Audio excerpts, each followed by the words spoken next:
What's up, everyone? Thank you for tapping in today. This is a kind of an episode 4 / continuation of the last episode 3. I feel like we had some things that we still wanted to talk about, but DJ had to rock out. Yeah. I had to go get my little man, You got a kid now too? No, my cousin. Okay, you was trying to call me out. I want to make sure you ain't got no kid now. No kids at all. Ever. Not that we hate kids. Like, actually, I love kids. I'm irresponsible, bro. In another universe, I would be a father. I love kids. Yeah.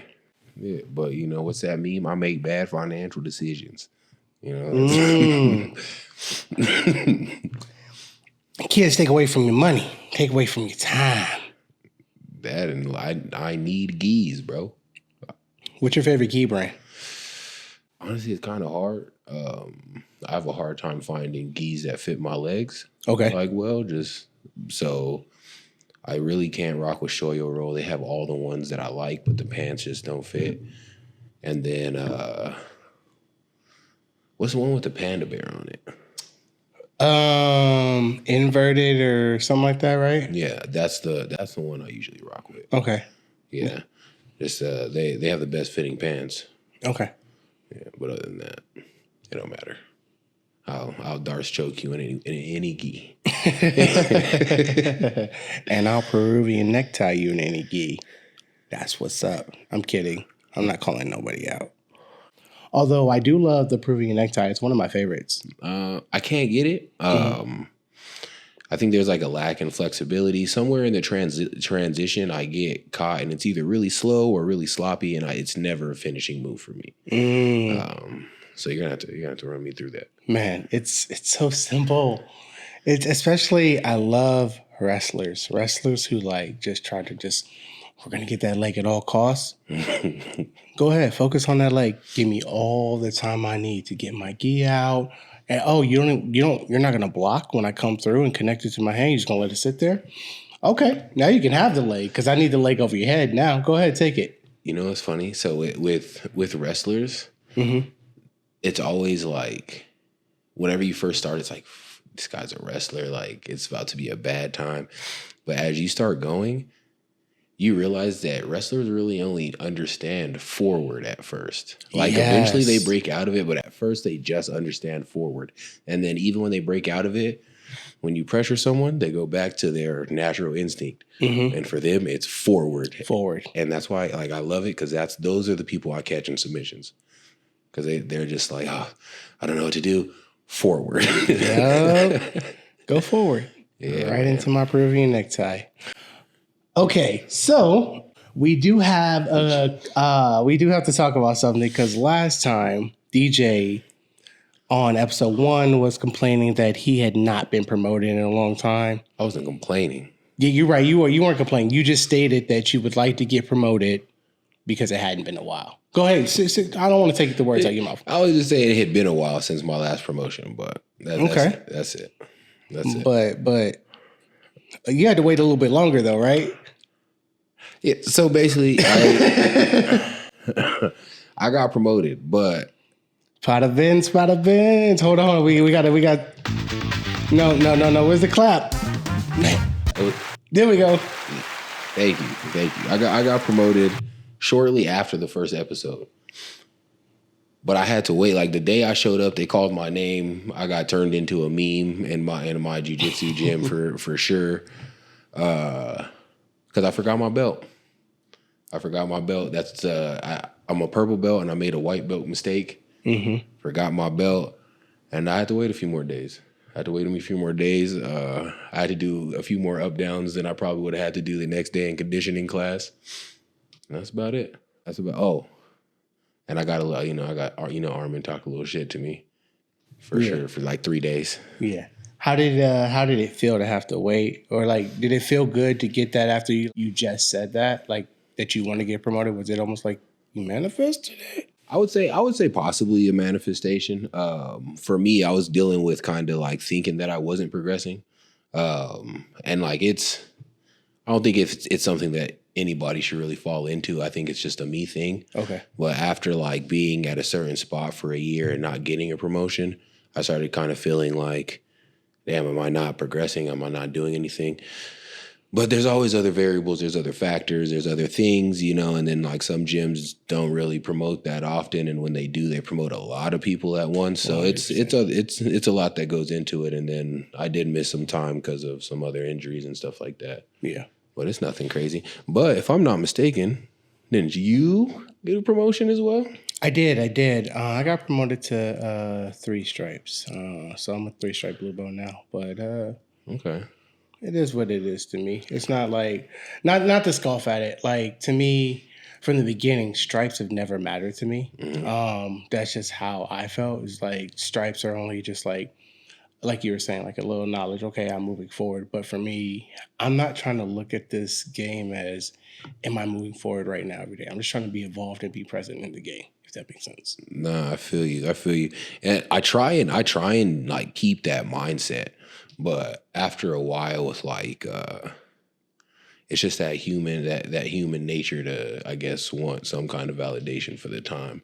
And it's crazy that it's like a piece of tape that jiu-jitsu people are like, I bet, yeah, Yeah. got my tape, you know? Yeah. But yeah, that's really all it was. But yeah, no, it was pretty lit. And then I missed the class where you got promoted, but I knew it was coming. Yeah. No. I knew it was coming. No, actually, like I didn't get any stripe from white belt either, because I left. So I believe the gym I was at, I think they do. I think he does promotions, like kind of big group promotions, like ceremonies. So I left the gym before any promotions happened. Okay. So I imagine I would have got a stripe or some strikes, or would have got a belt promotion, or would have got told to work on something and then got promoted at some point at that point. But I didn't get any, so I went straight to Rio, and I was down in Rio for 3 months, and like my last week, that's when I got promoted. So it's like I didn't even get stripes. So actually, Armand's the only professor. It's so funny, because I was at another gym, and just because I moved to up here in this area, I found Armand and A-Side up in North Hollywood area. And so that's how I ended up there. And even when I left there and went across to the country to the East Coast, when I came back, I didn't get promoted there. At the gym I was at off in the East Coast. And shout out Revolution BJJ. If you're in Richmond, Virginia, they are the ish. They're an academy. They got Muay Thai. They got they got judo classes. They have only takedown classes. They run a really tight ship. They're a solid gym. Who is this? Revolution. That's crazy. I have family in Richmond, so if I'm ever out there, I might pull up. Daniel, he runs a really solid crew out there, and I got some really good training partners out there. Zach Bruno, man, he got promoted. He was a purple belt. I believe he's a brown belt now. So yeah, he's that dude's a savage. You want to know what's crazy about brown belts? What? I fear them more, bro. Why? Like, just because whatever you get your black belt, I feel like a lot of black belts kind of like most black belts are like, okay, I know this. Now I'm going to teach. I'm going to help. I'm going to progress. Yeah. Brown belts are like the Tasmanian devil, bro. You don't know. They're there to eat. They're going to eat, and they don't care who you are. And like, it's always a fun role, but I feel like brown belts are the belts that have always consistently got the most of me, whereas black belts are trying to teach me something in the role. Yeah. Okay, that makes sense. Yeah. So congratulations to your friend. Don't hurt people though. No, he's they need it over. I mean, not that they need it. They have this 6 a.m. no gi class where all you do is roll. Bro, it is. You would think like 6 a.m. class is like, oh, ain't nobody rolling. No, we come in there hard. Just man, I wish there's like, I didn't really film over there because I wasn't established and I was a guest. So I didn't really feel comfortable, trying to like film and a guest and having that whole thing. Plus Daniel didn't really seem like he wanted me to, so I didn't like push. But I wish I could have filmed some stuff because it was some good rolling in there. Oof, that's hard, bro. That's hard. Just because at 6 a.m, I'm trying to, Trying to wake up and watch a little, like watch a little bit of my phone and Nah, bro, that's how killers are made. I'm telling you, like that's honestly, we talked about knowing my jujitsu. That's where I really got to know my jujitsu. Okay. Because I had nothing to prove. Like I'm not getting promoted there. I know I'm not getting promoted there. And if I do, it's like by sheer happenstance of luck. I'm not there long enough. So what can I do? Well, look, let's not even. That's why, like, I don't even. That's why I'm saying I don't care about promotions. Like, when I get promoted, I get promoted. I'm going to sit back. I took it way back then to just sit back and just relax, enjoy the process of how much can I learn, how far can I go, how far can I push myself, and what is the best that I can be, and who do I want to be as far as that goes. Go ahead.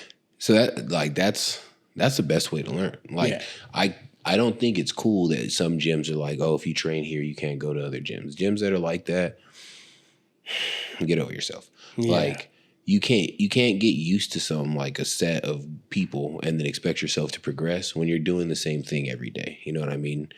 You need to find different styles. Like going to Virginia was probably, and like you said, that's when you kind of figured out what your game was. Mm-hmm.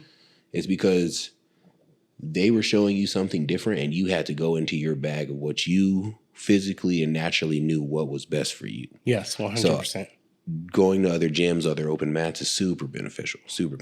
Which is why, like, I feel like when I've done the best in jiu-jitsu is when I've been going around and training at other gyms, going to different open mats and stuff.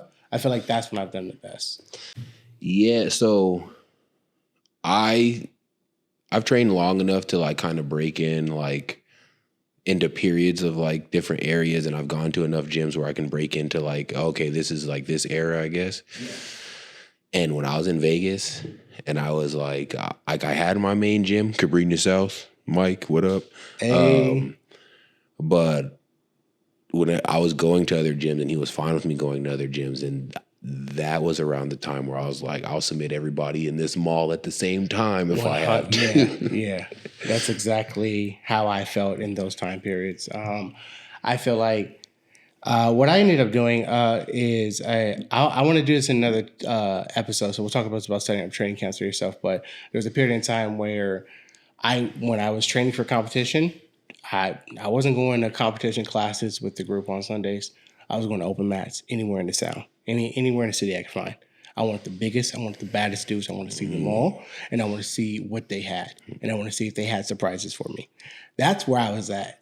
That dog. That dog also, he that was an injury ago. There's a little bit more to that, but I think at the time also I was trying to prove to myself that I belonged on the mats. Now I'm trying to prove to myself that I can stay on the mats, if that makes sense. I feel you. What do you think like made it to like feel like you didn't belong on the mats? I think just, I started late. I started really late. I had no prior history, no prior training. I had an idea, of like growing up, my dad would. You remember my dad today? Yeah. To clarify, I know I said my dad died. I have two fathers. I have a stepfather, and I consider him my dad as well. So very, modern family here, guys. So, anyways, so I was blessed with two pops. So my dad, he would, him and my uncle, they would, it's kind of hot. I might take my cap off too at some point. My uncle, they would like hold me down, and he was an army guy, so he had some training and stuff. So he would hold me down, tie me up, pin me up and stuff.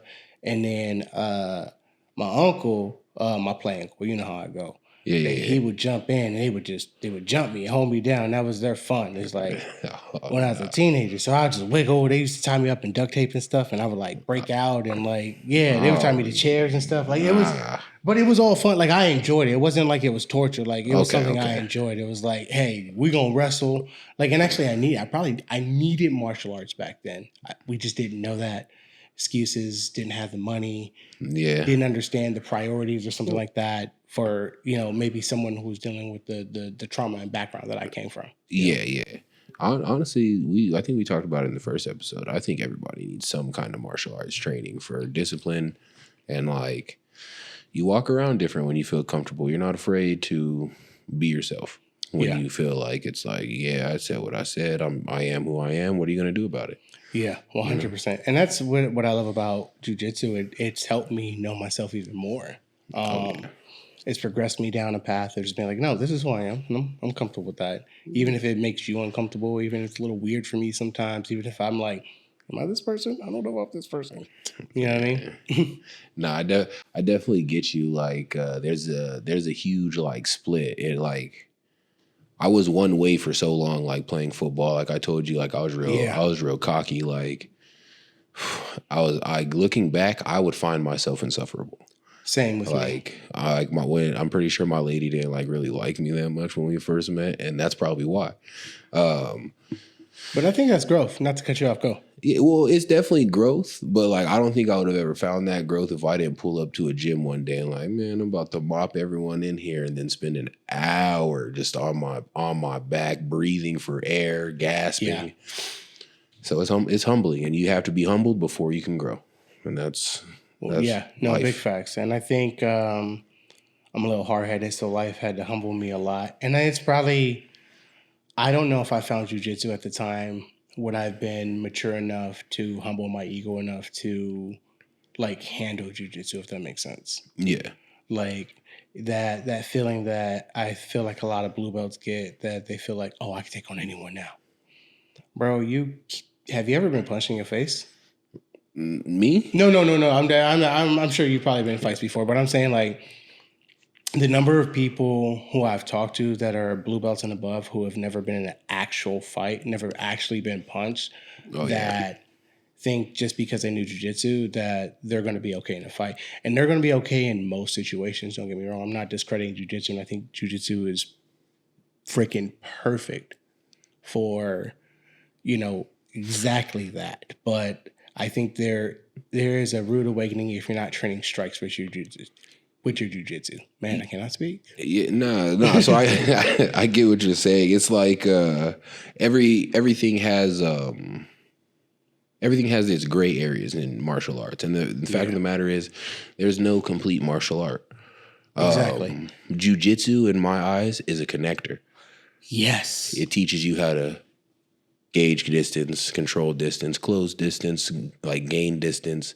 And then if the fight goes to the ground, a boxer doesn't know what to do there. 100%. A boxer won't know what to do if they get leg kicked. We were talking about that yesterday. Exactly. So at the end of the day, to me, jiu-jitsu is a connector for it all. Honestly, I look at jiu-jitsu as mixed martial arts. Like jiu-jitsu to me is MMA because it's what started it. It's what I believe started the fundamental change in people's fighting techniques that and it brought everything together. Like you said, it's the connector. Without jiu-jitsu, I don't think we would be at the level of martial arts we are today. I could be 100% wrong, but no. I do agree with you, just because like in order for it to be like the connector, it needed to be that catalyst at the same time, because it's so important. But at the end of the day, if you just have jiu-jitsu, you have that's all you have. You're still in danger. That's why I believe that it's important to look at jiu-jitsu from the aspect of it's not about just having jiu-jitsu and to say, oh, I can fight on the ground. No, you need to be able to handle yourself standing. So if that means you have to incorporate wrestling, that means you have to incorporate judo.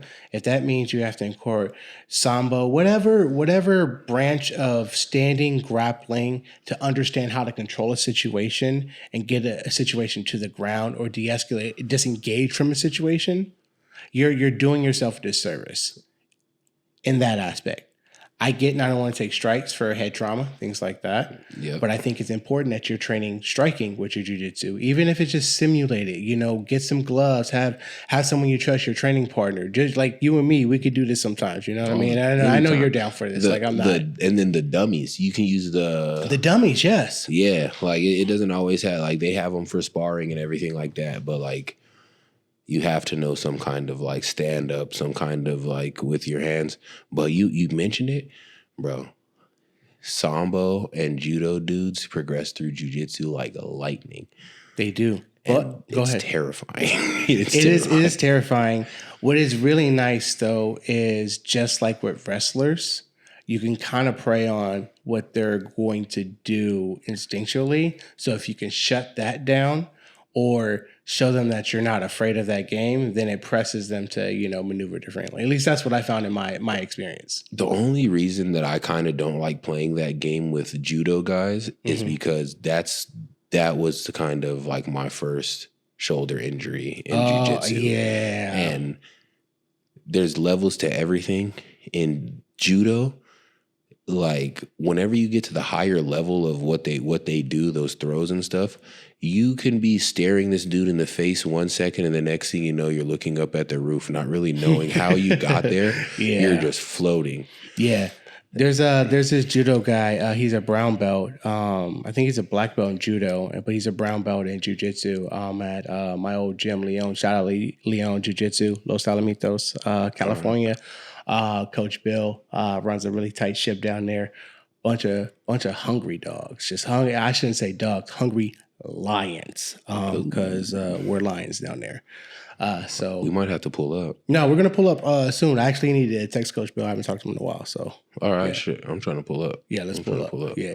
You said dogs. I was like, where? I mean, no, dog, bro. Well, they level above that. They lions, bro.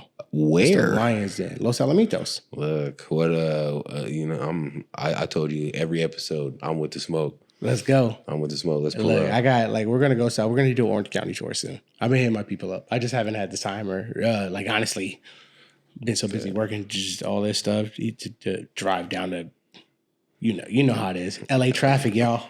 Whoo. LA traffic with a city slow. Yeah. Y'all know how the rhyme goes. We talked about the name of the show, My Hero Academia. And so I wanted to talk about some of the moments. So I'm going to say spoiler alert for anyone who hasn't seen the show. And I'm going to try to keep it to where I'm not giving away too much of the story plot, where I'm more talking about the mindset and how these people and these characters are operating as opposed to what actually happened. So spoiler alert, if you haven't watched it, and I still encourage you to watch it because it's still that freaking good. That's just what I think. So what do you've watched, what season are you in? Because I think I ruined something for you last time. You ruined like what's in the manga. But I'm caught up in the seasons. You're in season 6? What's it called? For My Hero. It's on Hulu right now. So the last thing I seen was Lady Nagant. She has she turns into Okay. Okay, so that's season 6. Yeah. Okay. And then we had the whole Dark Deku phase and all that. I seen that. Okay, that's why I didn't go past that. You said something that happened in the manga. Nah. Well, I was watching it last week. So after you said it, I started watching it again. Okay, bet. Okay. Well, okay. So, let's not do that. Excited. Hella excited. One of my favorite, every time I go do a tournament is something I go back to and watch. Just because I like the little messages that come along with it as far as competition goes. Are there any moments in the show that stand out to you that kind of help you with competition or that just help you on your jiu-jitsu journey in general? Yeah, so I'm big on speeches. Okay. I'm big on speeches. And there's 2 moments that I'm that before tournaments I'll go back and listen to one of those speeches. Okay. One is whenever All Might and All for One are fighting. And it's kind of it's like his final blow before he puts dude down. He's Camino Award? Yeah. Okay, and he's like, I'm pretty much fighting for the next generation, and I'm gonna hold this flame until I can't no more. Stuff like that. My Hero Academia has a lot of content like that. So I'll find myself looking up those speeches with a hip hop background music or something like that. You mentioned before earlier when we were talking the girl Uraka. Yeah. She's fighting in the tournament. In the sports tournament in the first one, yeah. Yeah, she stood no chance. No chance against Bakugo. And he was a savage. Yeah, he didn't hold back. He used his powers to his maximum. Someone who's supposed to be recruited by the top level class 1A. Mm-hmm. He's the top of that class, pretty much. And he used his power to its full extent, destroyed the ring, and she pretty much outsmarted him. She didn't pull out the win, but she definitely hit him with a lick he wasn't expecting. And he wasn't expecting it. And I think that's one lesson that I love from that show is like, you may be scared. You may know that your opponent has you outmatched, has you outnumbered, has you outgunned in whatever which way. But if you stay calm, focus, think of a solid plan, and try to execute it and stick to it, you might actually come out ahead. And if you don't come out ahead, you'll find out something about yourself that you never thought you would know.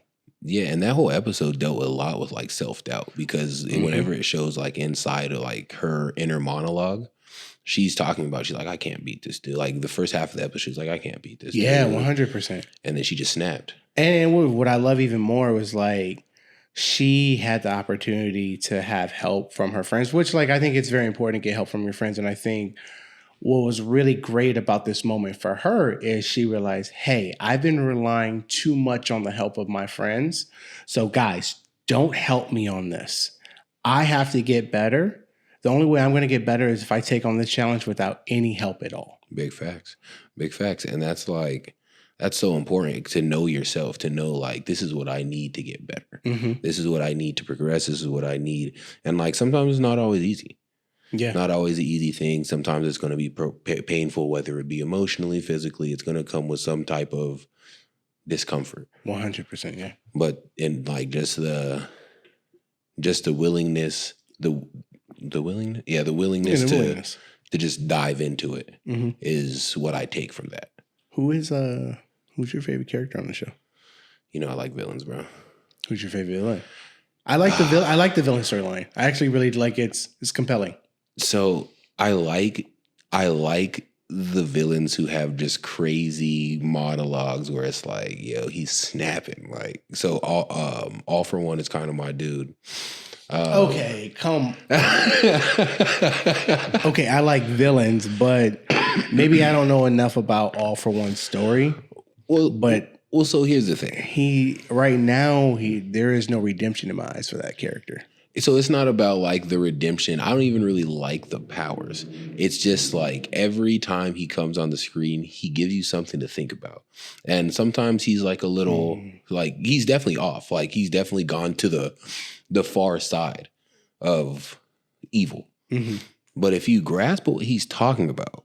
Like, you got to give me an example now. You can't just say, because... So whenever he's ultimate evil to me. I hate bullies. He's a bully. Like he's everything I hate. He is. But there's a part wherever All Might goes to see him after he's already been kind of like subdued. He's chained right up. After Communal Ward. Yeah. Copy. Okay. So right after that, they go to see him. And they're having a discussion, and he's pretty much like, you think you're creating the world for a better place, but you're really not. You're oppressing somebody somewhere. You know what I mean? Like the people who are doing all these bad things, why are they doing it? You know? He's pretty much letting them know, like, there's reasons, like everybody has their reason, and you're thinking that your cause is better than them is oppressing them. Okay. And like, again, he goes to the far end, but he's not wrong at the same time. But to go further, it like I don't know. I just like the way he delivers his messages. Okay. You know. I get what you're saying. You know. That is true. I think examples of that, portray out in society through all the things we're dealing with now. Yeah. So I think I think you're right, but I can't say that I like this character because he gives good speeches. So it's not a justifiable reason to overlook all the evil stuff that this man has done. Look, I've never said that I'm right. I've never said that I'm right. Okay, as long as we can agree on that. I'm joking. But I 100% agree with you that he's evil as shit. Yeah. But I take it. It's like, if he was a real dude, I'd be like, oh, he's a piece of shit. We got to get him out of here. But because he's on like an animated TV show, I'm fine with it. You separate the character from everything. Yeah. And then like I also like Shigaraki because I feel like he's a little misunderstood, but he is definitely. And see, like that 100%. Like I was rewatching that my last comp, and I don't know why I'm not watching anything about the tournaments, but I'm just hooked on that section you're talking about. Go. I feel like I cut you off. Go ahead. No. Okay. What section are you talking about? The just watching his whole backstory, and because I watched where he just fought the stress guy, head of the Paranormal Liberation Army. I Oh forgot his yeah, name. I forgot yeah, his yeah, actual yeah. name. Yeah, he's The ugly. weird, ugly, yeah. It looks like like pointy a nose. weird guru type, like Guru from the Minions. Yeah. Weird body. Yeah. We own it. But he was fighting him, and I was watching Awakening, so they're telling his backstory, and you were seeing everything that happened with him as far as how his father treated him, how he was never explained. Like that's kind of the thing with like parents, right? They tell you these rules, they don't really tell you why. You're just supposed to listen to them and do what they say. And he was kind of put in that scenario, and at the end of the day, his parent was misguided and ended up treating his son like shit. Yeah, whenever I seen his backstory, like that's one thing. Like people look at anime and they're like, "Oh, it's weird. Some of the best stories, like I've never like gotten emotional for TV. Anime has came the closest. Bro, I cry almost all the time when I watch anime. Almost all the time I cry. Yeah, bro, because like there's some stories where it's just like, how fucking could you? How could you? And that's one of them. Shigaraki's is one of them. To a child, like how can you be so cruel and mean to a child? And it goes back to what we've been talking about is fear. Because he was afraid because his dad, had fear and traumas and insecurities because of what his parents did to him. And it's just this generational trauma that is going on and on and on and on. Yeah, and like it's crazy because now like this last year, like around 2020, mental health became big. Big, yeah. And this last year, it's been like a big push for men's mental health. And like that, I'm a huge advocate for. Like, I don't really think a lot of people get the time or the space, or especially men, to like really express how they feel and be heard and not judged. I agree. I agree. And that trauma's just kind of been instilled for so long with the boys don't cry, things like that. Like the fact that you can like admit and like, yeah, I cried. Like, I don't cry. And like there's times that I want to cry, but like even like because of that, like that's been hammered through men for so many years, I won't allow it. Yeah, I was blessed. Shout out to my 3 moms, RIP, VG. That's my one mom that's passed. I was blessed with 3 moms. There's a whole parameter of that. Don't worry about it. I got one real blood mom. Obviously, the rest are semantics. You know how black people do. Yeah. Play cousins, play moms, play uncles. We all over the place. It's because it's because I think because culturally as black people are Hispanics, Asians, Jewish people, like Middle Eastern people, every last culture, unity together. We rock together, we stick together. Yeah. Caucasians, we rock together, we stick together. Yeah. Black people, us against the world. Us against the world. And I think that mentality is changing. And I think I have hope for society, and I have hope for our people. And I say our people being a child who is actually multinational, because I come from Hispanic culture as well. I'm so mixed. You can't even put me in a box, which is always weird for me. Like growing up, race was always a weird thing. People would always be like, make fun of me and stuff. They'd be like, "Oh, you're black, or you're this, you're that." And I'm like, "No, I'm human, bro. Like I'm just human. Like why does it have to be color? Like why can't it just be like you and me? You like jiu-jitsu? I like jiu-jitsu. You want to get better at jiu-jitsu? Yeah. Let's get better at jiu-jitsu. Jiu-jitsu, I jitsu. Let's go." But it's funny because my brother, we always have this saying like, family's not always just blood. Like you can choose who your family is. And I have such a support group in my brothers that I've talked about on the show. Mm-hmm. Like good, bad, ugly. They've called me on my bullshit, and I feel like that's what keeps me grounded. Like 100%. That's what they're not yes men by any means. But yeah, man, like I feel like every man needs that space 100% to open up, and whether it be like, and like if your outlet is watching anime and stuff like that, like you should, like, I fuck with anime heavy, obviously. Yeah. But as a man, you need to take time to decompress, like whatever it be, video games, you know, do your thing. And if it makes you cry, cry.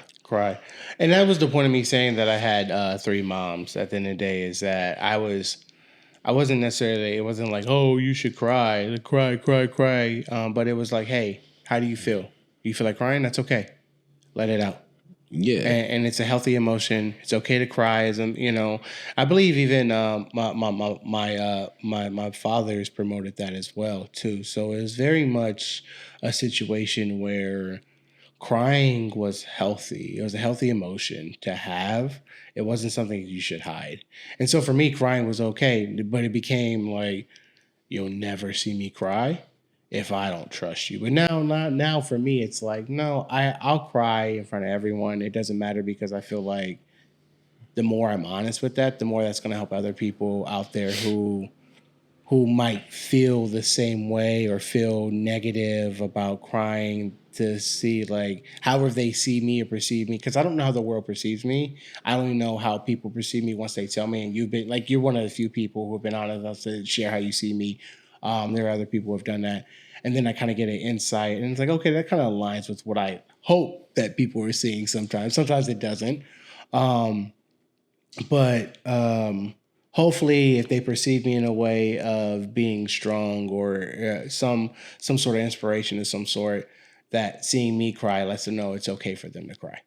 Yeah, like so when I decided I had my little man, my cousin, like he's 12. He's 12, and like it's crazy because he's so much like me. He's so much like me. And he grew up like listening to me. Like his dad was around, but he was doing other shit. Yeah. And I didn't realize how much he like looked up to me. And like I've kind of grown from that person I was that he grew up watching. He's 12 now, so like 10 years ago, I was a completely different person, and he used to just kind of kick it with me. And I didn't think he was like picking up that much. But he's just like me, bro. And he's just like me. So I kind of want to keep bettering myself so he can see what I become faster. Yeah. And like, he's not afraid to come to me with these things and ask me these things. And I hope he knows that it's okay to, you know, because that's honestly why I picked him up. He's having trouble at home. Okay, copy. He doesn't feel like he has anyone to go to. So I need to start mending that relationship to let him know that is what I'm for. Yeah. And what I learned, I had a period where I had my little brothers living with me, and shout out to my baby bros. I love y'all. Y'all, I don't even know. I love y'all to freaking death. But I had them living with me, and I realized very early on, I was like, oh yeah, I don't want kids. I was like, I understand why Shigaraki's dad did what he did at the end of the day. I understand why every dad does what they do, because it is hard to lead by example. Mm-hmm. You want your kids to do the right thing, be a certain way, but it's hard for you to do it yourself. And some men, they get it locked in. They know exactly what to do. They stay that line, or they at least can keep the mask on enough in front of their children. I just think it's hard. And it's hard to be disciplined, and it's hard to be consistent. And then when you have another life relying on you and then watching you, it's astronomically harder. Yeah, it's crazy. Like I don't know if I'm ever gonna have kids. I don't think I will, but you know, you never know. I like to process too much. but yeah, man, like that's like my fear, is just because, especially, I didn't really. Like, I had my grandpa, but I didn't have, like, someone in the house to look at. Like, that's how they move every day. So it's, yeah. Yeah, no, not excited for it's it. just leading by example, and I hope that as I'm trying to be better at what I do. It's a learning process. Knowing yourself, I think, just like jujitsu, you're always going to be doing it. If you're not willing to like develop yourself, you're going to fall stagnant. Which kind of, I guess, leads us into our next thing is about overcoming your weaknesses and how maybe you approach coming over your weaknesses, especially when you talk about like your little man, like your cousin nephew. I don't know how much information you want out. No, So no, it's okay, that's my cousin, okay, my aunt's son. okay. So so leading by example, right? Obviously, he's going to pick up on your weaknesses. I imagine there might be a scenario now where he's already seen something and acts away. He's like, dang, that's not how you should be acting. And I used to do that same thing. Yeah, so it's there's good and bad with it. So I definitely the only way I know how is because I'm an honest person. Okay. I'm all about being genuine. I don't really care to lie to you. Say. I was taught that people lie out of fear. I ain't afraid of y'all. Exactly. But yeah, like I just pretty much have to tell him like I have to respect the fact that he's a smart kid, and I have to let him know like you know what man, I taught you a certain way. Mm-hmm. I was wrong, bro. I was wrong, and I'm sorry for that. Yeah. And then pretty much explain to him why I was wrong and how to fix it.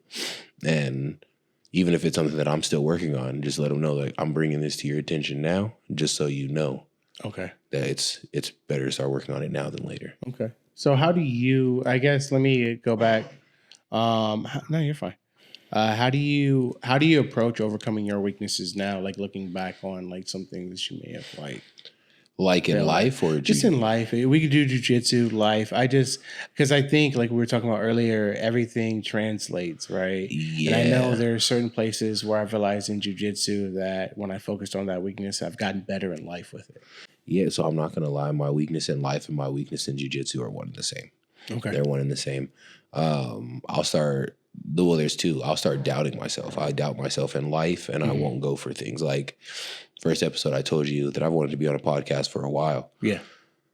I've always talked myself out of it. Like I've always mentally thought to myself like no one's gonna watch or like I don't like why do people care what I have to say? That's how I feel now, bro. yeah, but you know, it's not up for me to decide. Like that's what Yeah. I had to realize. It's up for the people to decide if they wanna Yeah. hear me.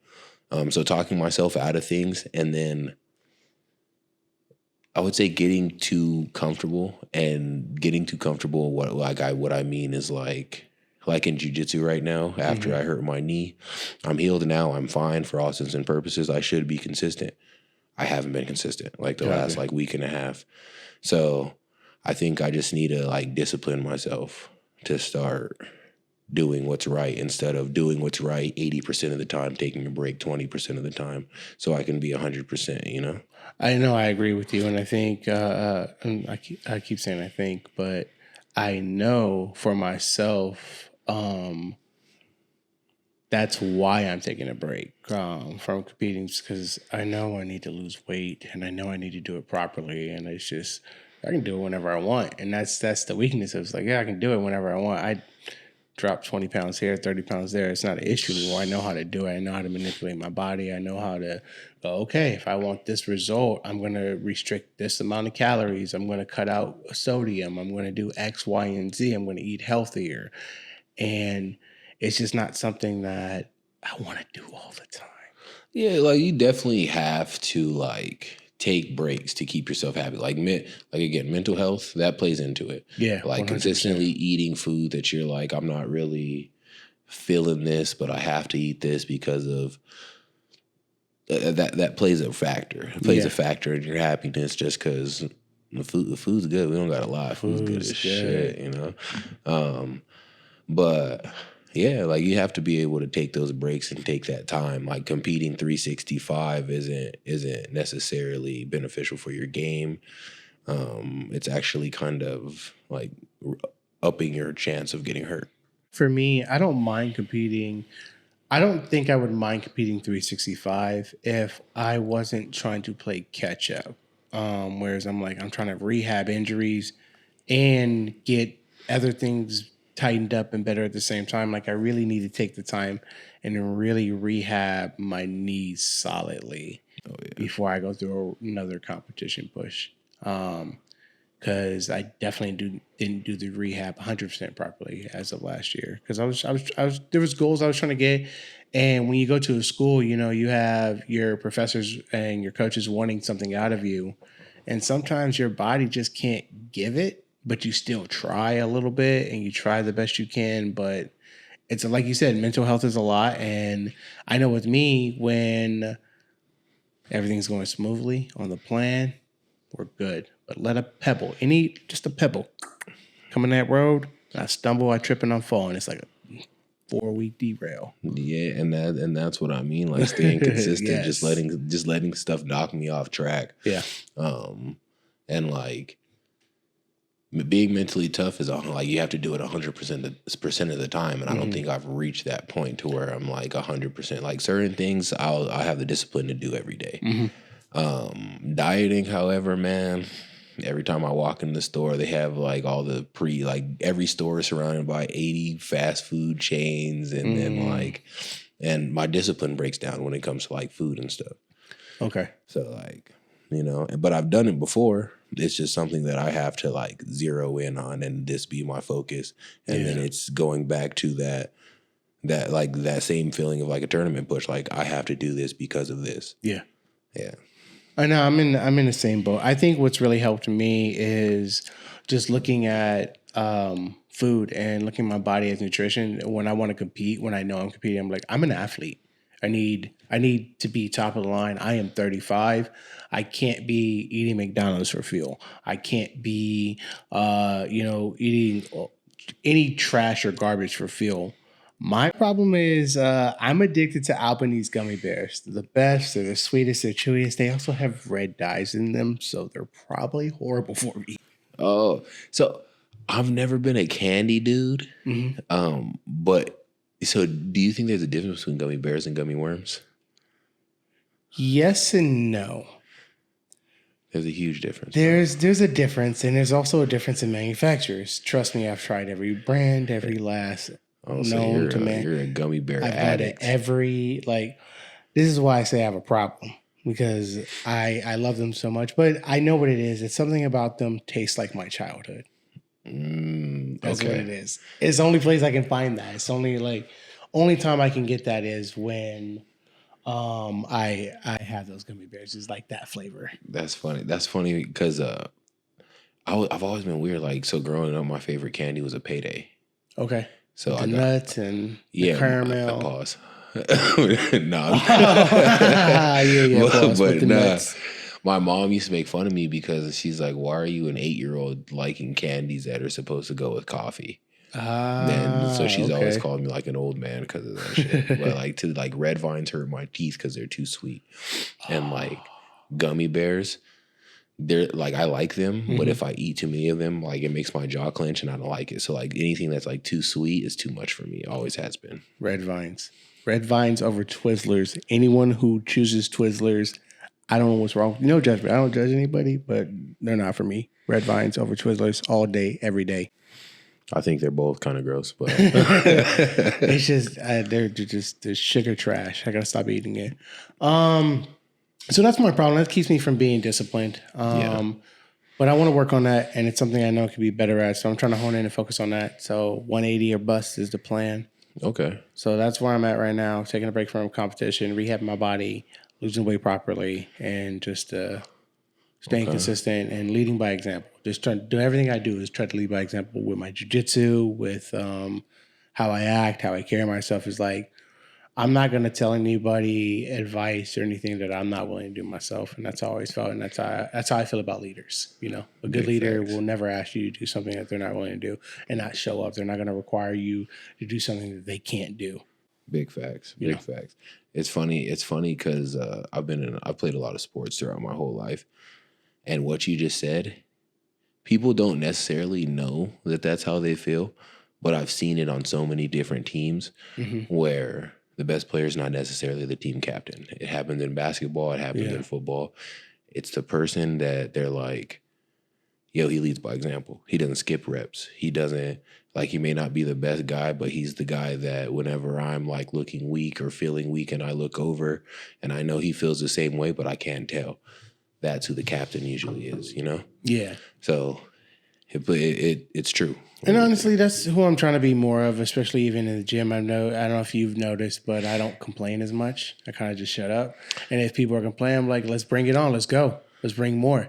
Yeah, look, we were at one comp class and we had just did pyramids, and you said that shit, and I was like, I almost forgot we were friends. I was like, bro. Next round, brother.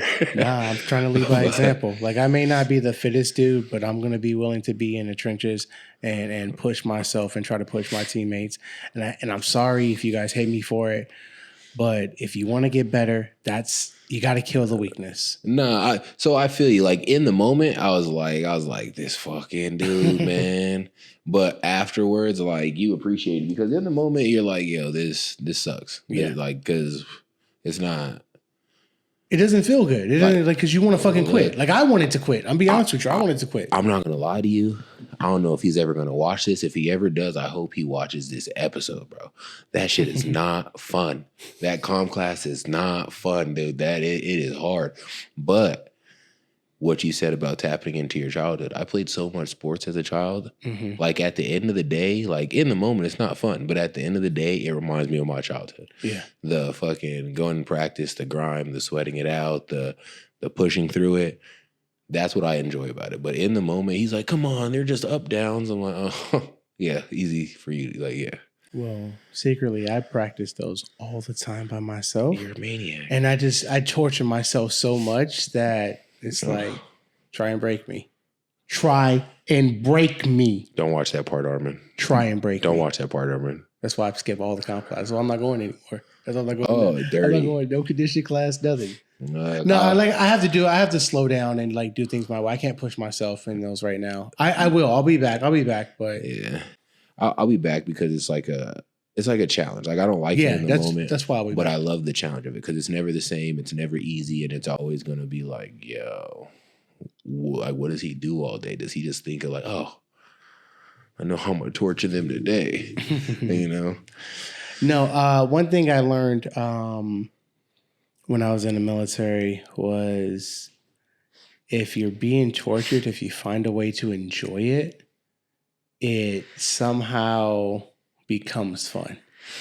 So that's why I talk shit to him.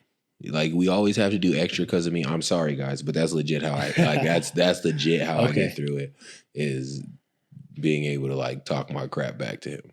Okay. Well, on that note, I think we'll stop poking the bear. And we should be right about an hour. We've had a lot of stuff go on. Hopefully my editing skills are good enough to hide it all. They're great. We'll see. Anyways, everyone, thank you so much for tapping into the... Wait. Oh, wait. Yeah. Go ahead. Go. Say less. I'm reiterating. I'm making this run. I've never like really competed before, you know? Mm-hmm. So if anybody who's competing in jiu-jitsu tournaments within January to May, June, and you want that smoke, shoot me a message. I might join that tournament, you know? He said, bring that smoke, yo. Yeah. Bring the smoke. I'm looking for someone specific, but I don't know his name, so I'm not going to do the dramatic camera look. And there's someone on the circuit you seen before that took you out or something? Nah, the dude who got me in my last tournament, bro. I was up 19 points, and he caught me with that ankle straight. Mm-hmm. And I was watching the film, and I was like, I won't get into it on camera, but I was kind of mad at myself. Okay. He definitely won the match. He's a good competitor. But I'll see you again, bro. Speaking of your last tournament, I know one of your last competitors. Which one? Sideshow. Oh, yeah. Yeah. He was a smaller guy in my gi bracket. Yeah. No, I know him. I thought it was very interesting that I knew him and you guys competed together. I didn't even know. I didn't know until I saw a video that he had posted with you guys or something like that. Oh, yeah. Look, so I barely seen the video a couple weeks ago, I think, or like actually today, I think. Okay. I seen it today. I think you told me about it a couple weeks ago, and I seen it today. But yeah, we'll talk about that off camera. But I do respect the dude because he's honestly a lot stronger than he looks. And No, he's good. his game is solid, and I was confused because I was like, I didn't know it was an open weight. I didn't think it was an open weight, and he signed up, and I looked over. I was like, okay, like he did this willingly, like he wanted that smoke, and those are the type of people I respect. Yo, respect. So, Yo, Sideshow wanted that smoke. If you end up watching this, bro, respect. Taking on all the smoke. You're a better man than I am because I ain't trying to take no smoke. I'm trying to go down there. Too fucking big. Yeah, I got you. But yeah, that's it, man. Keep me accountable, guys. And if y'all want to catch it in a tournament, catch some rounds, let me know. All right. So we got was it _ Darce Daddy at Darce_Daddy. _ again? Yeah. Yeah. Okay. So it's Darce _Daddy_. So check DJ Jones out. They're on Instagram. And yeah, we're gonna wrap this up. Please like, subscribe. We are at My Jiu-Jitsu Academia everywhere except for X. We're MJJA Podcast because we couldn't have a handle that long, and My Jiu-Jitsu was taken. So trying to figure all this out still.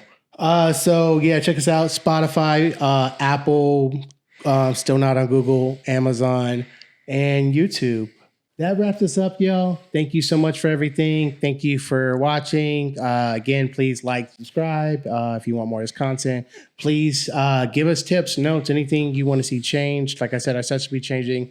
Lighting on this is going to be interesting because we had a lighting change. We shot this spontaneously. So, yeah. Thank you guys for tuning in. Have a blessed day.